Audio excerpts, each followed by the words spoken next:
Hello guys, welcome to GRF Adda. आपका audio video clear है कि नहीं है, एक बार चेक करवा दो।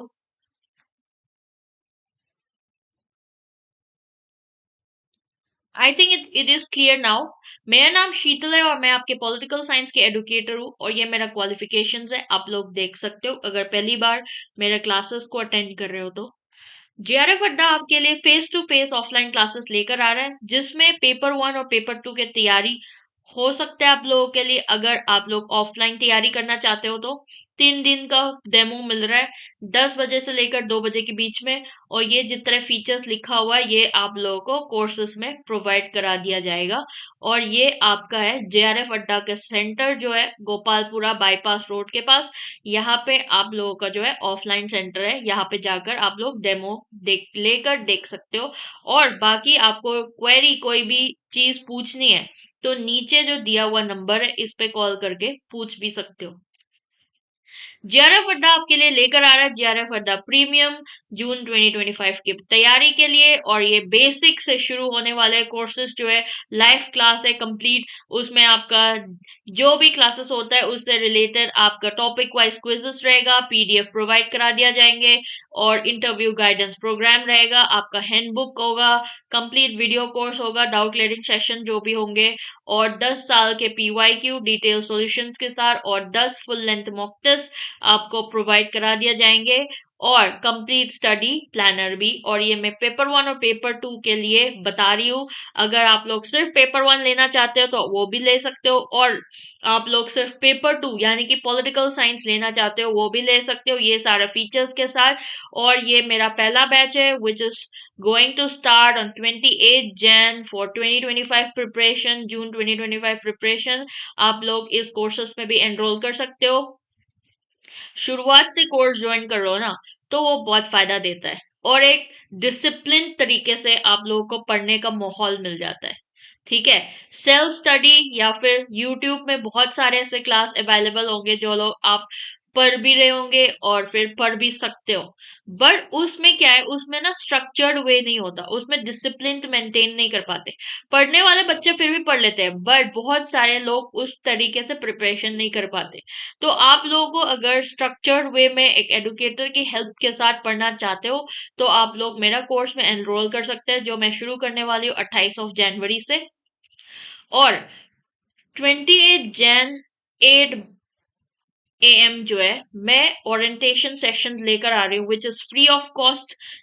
मतलब इस दिन का जो पहला क्लास है ना 28 जैन वाला जो क्लास है ये फ्री ऑफ कॉस्ट रहेगा। वैसे तो ये पेड सेशन है बट आप लोगों के लिए फ्री ऑफ कॉस्ट रहेगा। और आप लोग इस क्लास को भी लाइव देख सकते हो जीआरएफ अड्डा एप्लीकेशन में। ये चेकआउट कर सकते हो कि आप लोगों को प्रिपरेशन जो है वो किस तरीके से करा दिया जाएंगे, सिलेबस किस तरीके से डिस्कशन करा जा रहा है और आपका जो प्रीमियम तैयारी है वो किस तरीके से रहता है वो उस दिन क्लासेस लेके आप लोग चेकआउट मार सकते हो। उसके बाद आप लोग कोर्सेस में भी एनरोल कर सकते हो। ठीक है, जिसने कोर्स खरीद लिया उन लोगों के लिए बहुत इंपॉर्टेंट रहेगा ये जो स्टार्टिंग ऑफ द डे है। ठीक है, तो मैं आप लोगों को इंश्योर करूंगी कि आप लोगों की तैयारी बहुत बढ़िया शानदार रहेंगे अगर आप लोगों ने मेरे साथ इनरोल किया है कोर्सेज के लिए। ठीक है, इस साथ के साथ आप लोगों के साथ बिल्कुल चाहिए इस दिन में और फिर आने वाला दिन में, क्योंकि मेरा फर्स्ट बैच है। आप लोगों को पता है फर्स्ट बैच कितना इंपॉर्टेंट और कितना हैपनिंग होता है हर एडुकेटर या जो हर कोई जो शुरू कर रहा है। तो आप लोग मेरे साथ जुड़ सकते हैं पॉलिटिकल साइंस प्रिपरेशन के लिए। उम्मीद करूंगी आप लोग उस दिन मेरे को बहुत सारे मतलब दिखाई देंगे आप लोग कि हाँ क्लासेस लेने आ रहा है। ठीक है, तो this was all about orientation session. और आज का जो सेशन है वो हाँ ये भी देख लो। आप लोगों को अगर कोई भी नोटिफिकेशंस डिटेल्स जानकारी देखना चाहते हो तो जीआरएफ अड्डा फेसबुक, इंस्टाग्राम और टेलीग्राम चैनल को फॉलो कर सकते हो। उसके बाद यूट्यूब चैनल को भी सब्सक्राइब कर सकते हो। ये है आज का session, must done topics of western political thought. वैसे तो इंडियन थॉट ये पॉलिटिकल थॉट करके दिया हुआ है आपके सिलेबस में बट यूजुअली हम लोग इसको वेस्टर्न पॉलिटिकल थॉट बोलते हैं। ठीक है, क्योंकि वेस्टर्न के जो थिंकर्स है वो पढ़ना रहता है इसमें। तो ये है आज का सेशन। पहली जो चीज है मतलब पहला जो थिंकर्स है आप लोगों को पढ़ना पड़ता है प्लेटो, एरिस्टोटल। वैसे तो हम शुरू करते हैं थोड़ा बहुत आइडिया अबाउट सोक्रेट्स, बट उसके बाद प्लेटो से ही शुरू करते हैं, क्योंकि हमारा सिलेबस में ना प्लेटो से है ही दिया हुआ है। प्लेटो पढ़ना है, उसके बाद आप लोगों ने पढ़ना है एरिस्टोटल। ठीक है। प्लेटो में आप लोगों को क्या क्या पढ़ना पड़ता है? Theory of justice. ठीक है। फिर उसके बाद इसका आइडियल स्टेट वाला जो कॉन्सेप्ट है, फिलोसोफर किंग।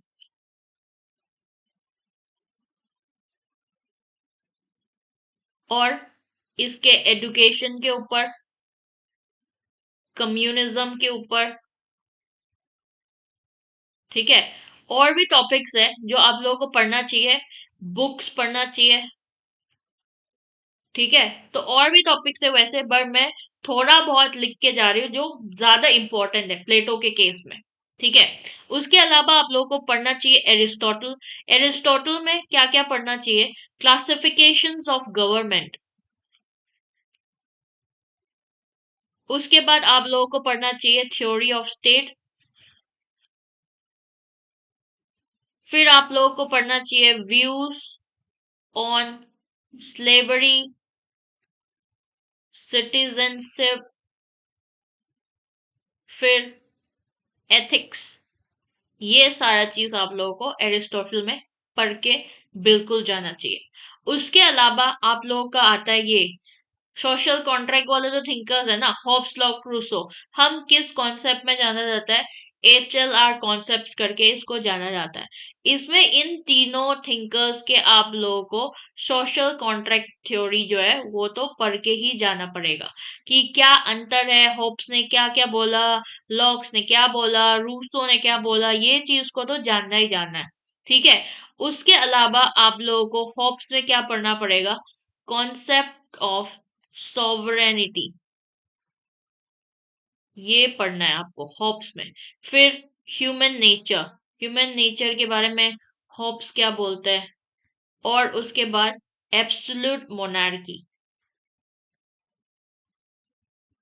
फिर हॉब्स में एक और भी आता है वो 19 लॉज, है ना, विच इज हम किस नाम से जानता है? लॉज ऑफ प्रूडेंस, इस नाम से जानता है। इसको भी आपको पढ़ के जाना पड़ेगा।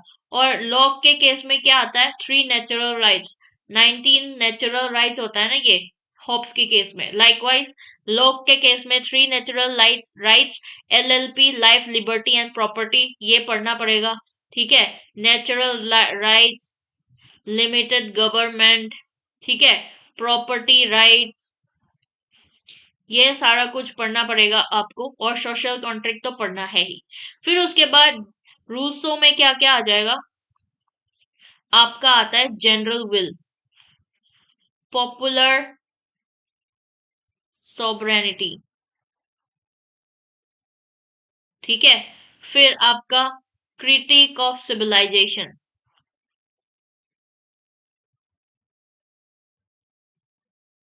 और सोशल कॉन्ट्रैक्ट तो आपको पढ़ना ही है। तो ये सारे जो टॉपिक्स है इसमें ध्यान दे सकते हो आप लोग। फिर उसके बाद आता है आपका 19th सेंचुरी वाला जो थिंकर्स है, हीगल। हीगल एक इंपॉर्टेंट कॉन्सेप्ट हो सकता है, क्योंकि आपका हमेशा मल्टीपल सिलेक्शन ऑप्शन जो है, जो स्टेटमेंट्स दिया होता है उसमें इनकरेक्ट चूज करो, करेक्ट चूज करो, वो वाला पार्ट में हीगल हमेशा पूछा जाता है। मैं इन तीनों को एक साथ ग्रुपिंग करके क्यों लाई हूँ? क्योंकि हीगल, मार्क्स और ग्राम्सकी, ये रिलेटेड वाला कॉन्सेप्ट है थोड़ा सा। ठीक है। तो इसलिए मैं तीनों को साथ में लेकर आई हूँ। और हीगल में आप लोगों को क्या क्या पढ़ना चाहिए?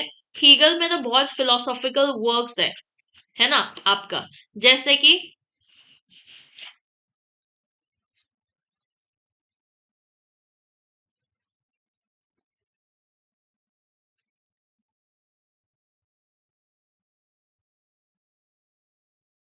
आपका डायलेक्टिक्स तो आपको पढ़ना पड़ेगा। फिलोसोफर किंग वाला, मतलब philosophy of history, philosophy of history, ये वाला पार्ट को पढ़ना पड़ेगा। और स्टेट आइडियलिज्म पढ़ना पड़ेगा। ठीक है। हीगल में। फिर आप लोगों को मार्क्स में तो बहुत सारा है, बुक्स एंड ऑथर्स तो पढ़ना ही पड़ेगा मार्क्स में, ठीक है। थ्योरी ऑफ क्लास स्ट्रगल तो पढ़ना ही पढ़ना है, क्योंकि क्लास स्ट्रगल के बारे में मार्क्स ने बहुत इन डिटेल डिस्कशन किया है। और उसके अलावा आपका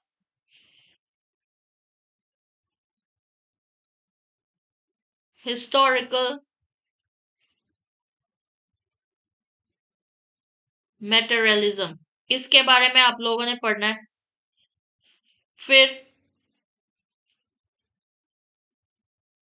critic of capitalism, books and year, theme, ठीक है, थीम भी पढ़ना पड़ेगा कार्ल मार्क्स में। फिर ग्राम्स्की के बारे में आप लोगों को क्या पढ़ना पड़ेगा, hegemony, Gramsci idea on hegemony, cultural leaderships के ऊपर, सिविल सोसाइटी एंड स्टेट, ठीक है। और उसका ऑर्गेनिक इंटेलेक्चुअल, दो तरीके का इंटेलेक्चुअल उसने बताया था ना ग्राम्स्की ने, जैसे आपका ट्रेडिशनल इंटेलेक्चुअल और ऑर्गेनिक इंटेलेक्चुअल, तो इसको भी पढ़ना पड़ेगा और ग्राम्स्की के भी बुक्स पढ़ना है, ठीक है। और इसके अलावा आप लोगों को क्या पढ़ना है, मैकियावेली, जेएस मिल, मैरी वुllstonecraft, ये सब भी आपको पढ़ते जाना है। मैकियावेली में क्या चीज इंपॉर्टेंट है, realism in politics, this is an important concept in Machiavelli. फिर views on statecraft and power, ये इंपॉर्टेंट है, ठीक है। फिर distinction between ethics and politics, ethics और पॉलिटिक्स के बीच में जो डिस्टिंक्शन है वो पढ़ना आपको जरूरी है मैकियावेली में। फिर जेएस मिल में आपको लिबर्टी और एन इंडिविजुअल फ्रीडम, ये आपको पढ़ना रहता है जेएस मिल में। यूटिलिटेरियनिज्म, यूटिलिटेरियनिज्म, ठीक है, बेंथम वाला जो कॉन्सेप्ट है।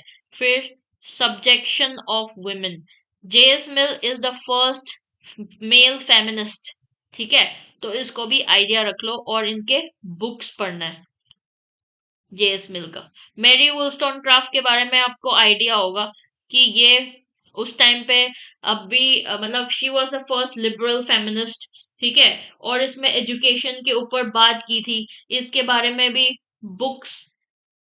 फिर फर्स्ट वेब ऑफ फेमिनिज्म पे ये बिलोंग करती है, इसके बारे में जानकारी थोड़ा सा रख लो, बस उतना काफी है मैरी वुllstonecraft में। फिर आपको पढ़ना रहता है जॉन रॉल्स, ठीक है। फिर उसके बाद आपको पढ़ना रहता है फ्रांस फैनन, हैना एरेंट, कन्फ्यूशियस, माओ जॉर्डन। इसमें तो कन्फ्यूशियस वाला में तो आप लोगों को रेन, जेन, फिलियल पैथी, फिर कन्फ्यूशियस के बुक्स, एनालिक्स, ये सब पढ़ना रहता है। माओ जोडेंग के बारे में आपको कोट्स पढ़ना पड़ेगा, जैसे कि लेट 100 फ्लावर ब्लॉसम वाला जो कोट्स रहता है, ठीक है। और भी बहुत सारा कोट्स है, वो सब पढ़ना पड़ेगा और इनका बुक्स पढ़ना पड़ेगा। फिर हैना एड्रेंट में आपका रिवॉल्यूशन, वीटा एक्टिवा, ठीक है, इसके भी बुक्स है, ये पढ़ना पड़ेगा। फ्रेंच फैनन में भी बुक्स इंपॉर्टेंट है। फिर इसका जो रिवॉल्यूशन है रेसिज्म वाला, वो कहाँ पे शुरू किया था, वो सब पढ़ना है। इनके जो क्या, इसका जो लाइफ स्केच है वो थोड़ा बहुत पढ़ना पड़ेगा फ्रेंच फैनन में। फिर जॉन रॉल्स में भी वही सेम चीज है, क्योंकि जॉन रॉल्स जो है वो सबसे लेटेस्ट थिंकर्स है आपके 19th century, I think 19th century think, नहीं 19th नहीं, 20th सेंचुरी थिंकर है, इसलिए इसका भी इम्पोर्टेंस रहता है, ठीक है। ये है आपका डब्ल्यूपीटी से इम्पोर्टेंट टॉपिक्स। और इस तरीके से आप लोग पढ़ना शुरू कर सकते हैं, या फिर एंड मोमेंट रिवीजन में इस तरीके से आप लोग पढ़ सकते हैं, क्योंकि आपका जो ये इंपॉर्टेंट कॉन्सेप्ट्स का जो मैंने इंपॉर्टेंट टॉपिक्स का जो ये लाई हूं ना, ये आपके 5 साल का जो PYQ है उसको डिटेल देखने के बाद कि हाँ कौन सा क्वेश्चंस आता है, कौन सा क्वेश्चन किस तरीके से आता है, कहाँ से आता है, इन डेप्थ एनालिसिस करने के बाद निकाला है, तो ये आप लोग के लिए बहुत हेल्पफुल रहेगा। इस तरीके से और भी यूनिट से आप लोग को जानना है कि कौन सा मस्ट डन टॉपिक्स रहेगा या फिर कौन सा क्वेश्चन किस तरीके से आता है, उसके लिए कमेंट सेक्शन में कमेंट करना कि हाँ मेरे को ये चीज के बारे में जानना है, या फिर कोई भी क्वेरी हो आप लोग कमेंट सेक्शन में सीधा डाल सकते हो, क्योंकि मैं हमेशा आपके कमेंट पढ़ती हूँ। ठीक है, this was all about today session. Thank you so much for watching, मिलते हैं जल्दी।